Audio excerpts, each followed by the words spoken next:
There's a lot to be found here yet in Alaska, and this is a good place to look for antimony. We are truly the first fully integrated antimony company in the world outside of China.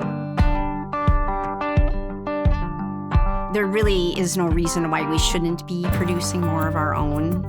Why aren't we manufacturing more things here?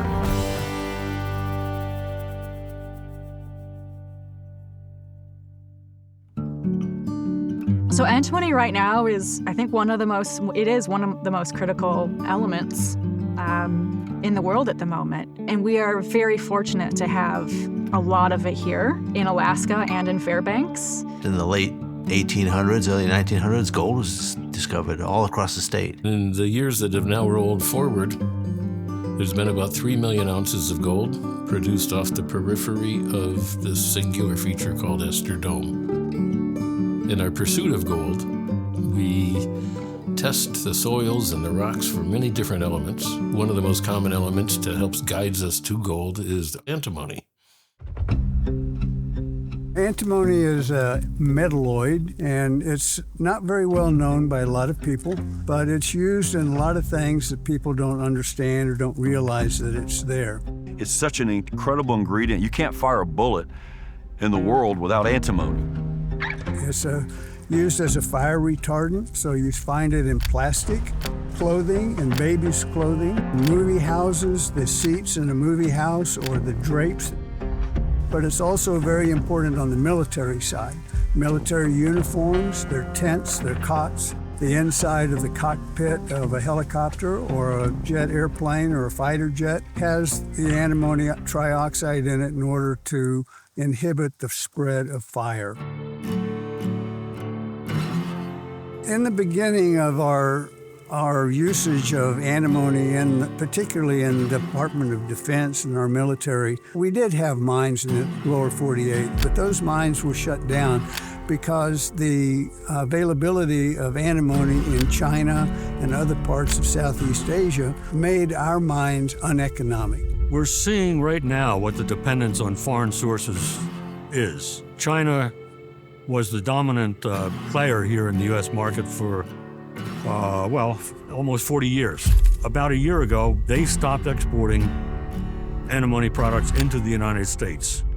And in that time, the price per ton for antimony ingot went from $2,800 a ton to $65,000 a ton. That's the price of being dependent on foreign supply.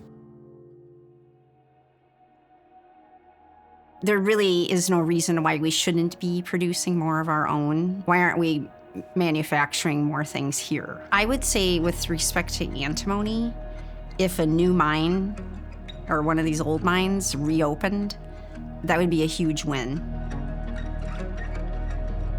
Our company's in a very unique position in that we have the only 2 operating smelters in North America. We've got our own supply now coming from Alaska. We've reopened up the mine here in Montana. It was why this smelter was built at this location. It's a bit, patriotic from my standpoint that we're doing something that, protects our country, our children and grandchildren. Most people don't even know what antimony is. At the end of the day, what it amounts to is stability and reliability for our entire industrial base, not only the Defense Department. Essentially, bringing production back home is what gives us stability and reliability for everything we produce. The fact that we can develop the mines here in America, whether it be Montana or Alaska, then bring it to a smelter like we have here in Thompson Fall and make a finished product. We are truly the first fully integrated antimony company in the world outside of China. I will tell you that there's no other company in the world that's able to do what we're able to do today. We've been behind the 8 ball for 15 years watching China do this. Now it's time for us to take control. And so we're trying to move as fast as we can to be able to get these minerals to the government so that we can meet the military needs.